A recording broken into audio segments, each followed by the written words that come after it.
Portugal serait-il un Eldorado pour Christine Pary, une Française bien décidée à quitter sa Normandie pour venir s'installer ici en Algarve et pourquoi pas dans cette maison.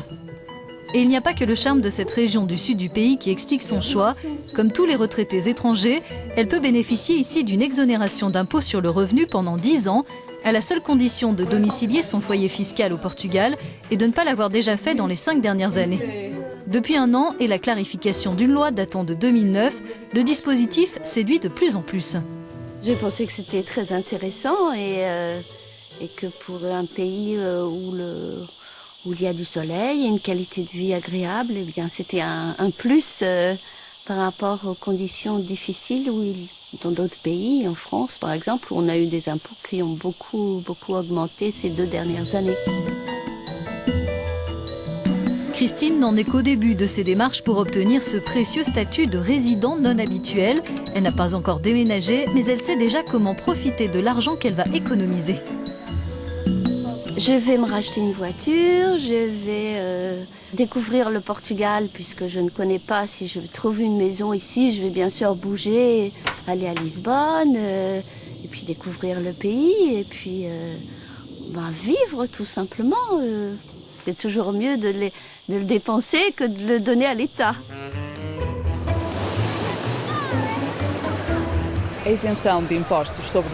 Cette incitation fiscale fait partie des raisons pour lesquelles ces retraités étrangers émigrent au Portugal, au même titre que le soleil, la sécurité et la proximité de la mer.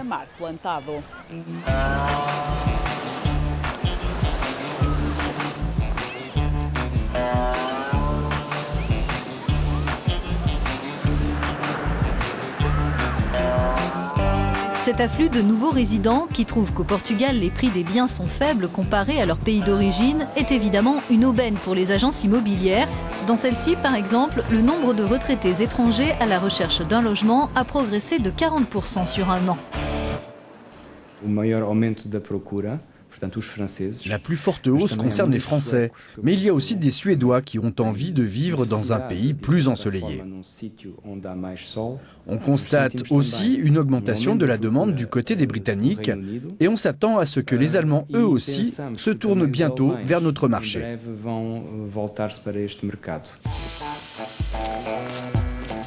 Borch Forsberg, lui, a emménagé au Portugal il y a 3 ans. Ce retraité suédois s'est acheté un appartement à Lagos en Algarve. Une décision motivée par différents éléments et bien sûr par l'exonération d'impôt sur le revenu.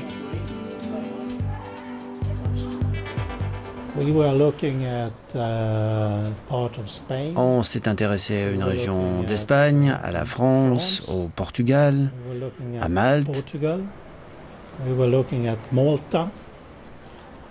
Malte était notre deuxième choix d'un point de vue fiscal, mais le Portugal était clairement le premier. Borch explique qu'il aurait pu tout à fait se permettre de continuer à payer des impôts sur le revenu, reste que s'installer au Portugal lui fait économiser des sommes importantes. Je dirais 57%. Entre la retraite et les autres revenus, je payais 57% d'impôts en Suède et aujourd'hui je ne paye rien du tout.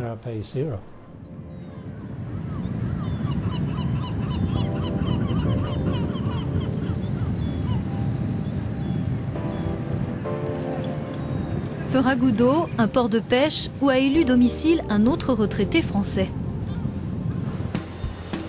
Hervé Bernard, ancien avocat, a quitté la région lyonnaise en novembre dernier pour rejoindre cette côte où il peut s'adonner à sa grande passion.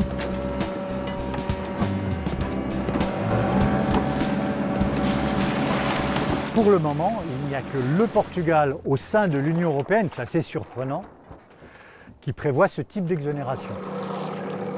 Pour ce qui me concerne, une exonération d'impôt sur le revenu pendant 10 ans, ça représente pour moi une économie qui paye le bateau. Mais ce pont d'or fait aux étrangers suscite des critiques dans le pays. Les retraités portugais, eux, sont loin de bénéficier de tels avantages. Leurs pensions ont été réduites et leurs impôts ont augmenté. Le gouvernement reconnaît que la mesure est difficile à expliquer, mais le pays, même s'il se prive de taxes, a plus à y gagner, affirme l'un de ses secrétaires, sans pour autant nous communiquer de chiffres précis. Les Portugais peuvent être certains que progressivement, ils retrouveront leur ancien niveau de pension. En même temps, ils devraient comprendre que ces incitations accordées aux retraités étrangers seront positives pour notre économie, notre société.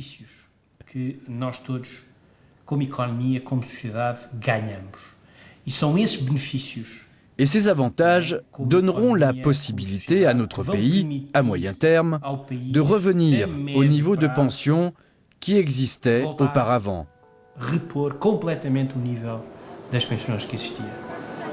D'après les autorités portugaises, 949 ressortissants étrangers de plus de 65 ans se sont expatriés au Portugal en 2012, 1189 l'année suivante. Mais ce régime fiscal de résidents non habituels ne concerne pas seulement les retraités, comme nous l'explique un avocat spécialisé en droit des affaires et fiscalité. Ce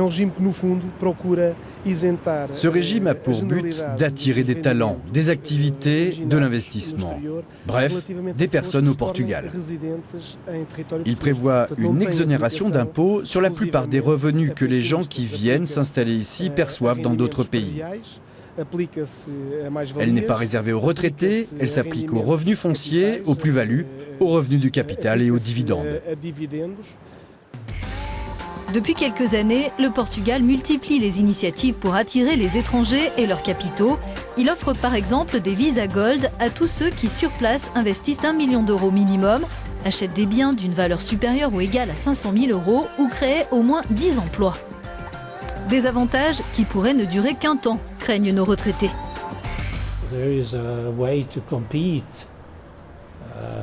Pour le Portugal, c'est un moyen d'être concurrentiel, de faire venir des gens dans le pays.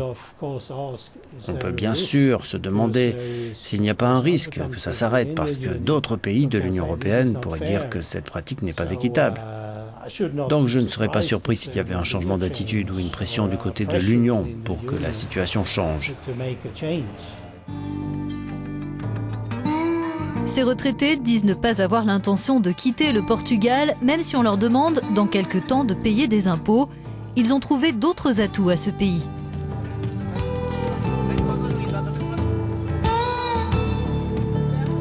Je ne regrette pas du tout le choix de l'investissement en Algarve. J'ai vendu ma maison en France et je suis très heureux de vivre au Portugal. Le poisson, j'adore. Variété. Paradis.